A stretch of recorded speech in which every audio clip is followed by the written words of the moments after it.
رسالت مآب صلی اللہ علیہ وسلم کی زوجہ مطہرہ سیدہ خدیجۃ الکبریٰ رضی اللہ عنہا اور آپ کے چچا ابو طالب دونوں آپ صلی اللہ علیہ وسلم کا بہت ساتھ دیا کرتے تھے۔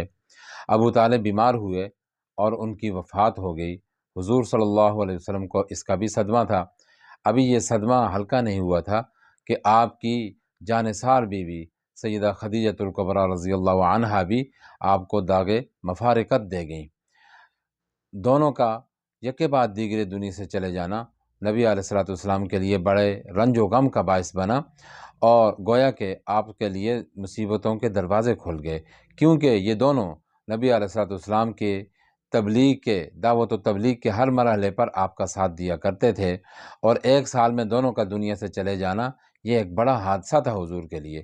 اس لیے آپ صلی اللہ علیہ وسلم نے اس سال کو عام الحزن یعنی غم کا سال قرار دیا۔